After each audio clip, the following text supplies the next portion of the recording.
Gilles Champion, quand on vient voir vos pièces, on voit qu'elles ont quand même un rapport avec la vie. C'est ancré dans la vie, parfois même dans l'actualité. Là, c'est une actualité un peu ancienne parce que vous revenez sur 1968, et pas 68 en France, mais 68 du côté des pays de l'Est.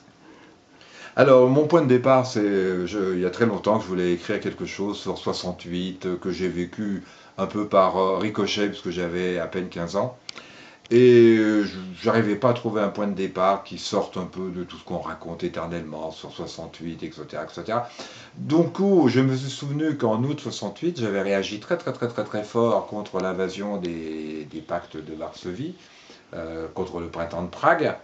Et l'idée m'est venue naturellement de parler d'un groupe de jeunes pragois qui fêtent le 1er janvier 68, c'est le réveillon. Et donc ils s'interrogent, comme tout le pays, qu'est-ce qui va se passer dans les prochains jours. Est-ce que Novotny va rester secrétaire général, ou est-ce qu'il va y avoir un nouveau chef du parti communiste, etc. Donc je les ai fait évoluer, être acteurs du changement, de l'ébullition extraordinaire qui en 6 mois a tout balayé.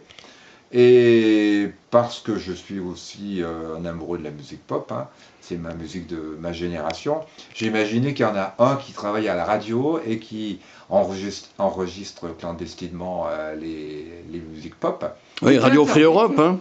Oui, voilà, mais qui était interdite, hein, j'ai vérifié. Le Printemps de Prague et les Pays de l'Est n'aimaient pas ces musiques, et qui les fait écouter à ses copains. Donc ça me fait faire j'ai pu comme ça faire des sandwichs entre des positions qu'ils défendent et la musique en faisant résonner l'un sur l'autre.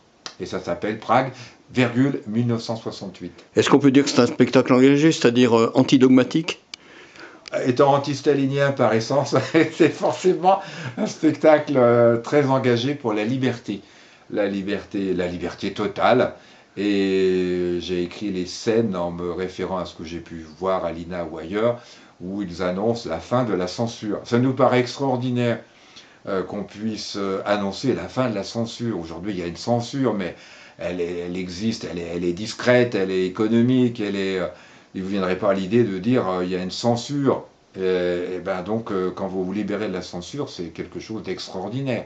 Donc j'ai voulu magnifier la liberté. La liberté des jeunes qui, à travers la musique pop, essayaient de se libérer du capitalisme, comme on dit, qui manifestaient très fort contre la guerre au Vietnam, etc. Et la liberté des jeunes qui, à l'Est, n'en avaient assez, supportaient plus le stalinisme. Même combat.